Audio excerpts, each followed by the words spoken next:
Good morning, Repton Manor. This morning we are going to make a scribble robot. You'll need some scissors and some elastic bands, an empty Pringles tube or equivalent, some felt tip pens, a glue stick, and the last three things are batteries, AA size, a battery holder and a mini motor. Now, you don't find these lying around your house, so I will put up details of where you can buy them.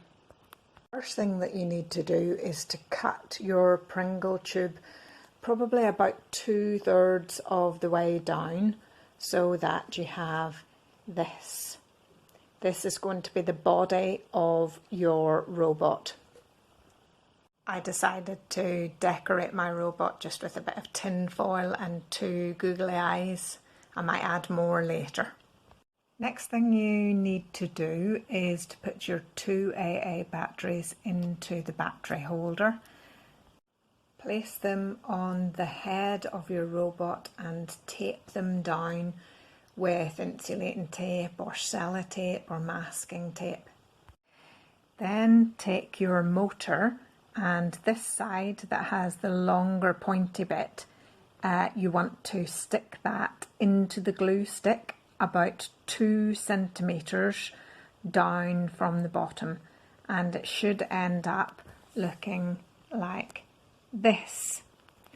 Now, if you look at it, the glue stick is actually attached to that bit of the motor. You may need to stick a fork or something into the glue stick first to make a hole. Then you need to place the motor beside the battery pack, and the glue stick should be hanging over the edge, and it shouldn't touch the body of the robot. You also need to make sure, and I have mine upside down, that these two little brass looking bits are sticking up the way, because that's where you attach your two wires from the battery pack to. Then you need to tape it down.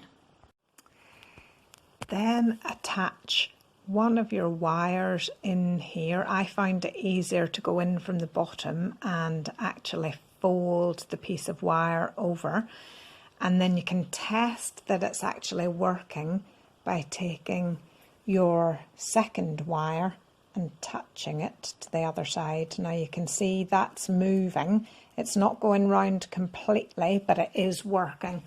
You don't want to have that wire permanently attached, or the motor will be going all the time. Now you want to lay your robot carefully on his side and start putting elastic bands around his body. This is to hold the felt tip pens in place, and it can be fiddly. You need all the felt tip pens to be at the same level whenever you've finished. I've now got all my felt tips put in place with the elastic bands. If you've got thicker elastic bands, it might be easier, but I've put 6 legs on my robot, 3 on one side and 3 on the other side. And this is where you can test your Scribblebot out on paper. You do need to make sure that the glue stick, which will be spinning around, doesn't hit any of your felt tip pens. Now my yellow one is a bit close to the glue stick, so I may need to rearrange that, but I'll give it a go first and then see what happens. Once you've got your legs into position, your felt tip pens, then you want to attach the black wire to the other side of your motor. Now it will have to be taped in place, and it can be quite fiddly to get it in exactly here and tape it down. So I'm going to do it, and then hopefully we'll see the bot moving. Once you get your legs arranged properly, you'll find your Scribblebot can draw for you in circles. He's drawn some lovely patterns here. So can you make a Scribblebot? You can upload your video to your class email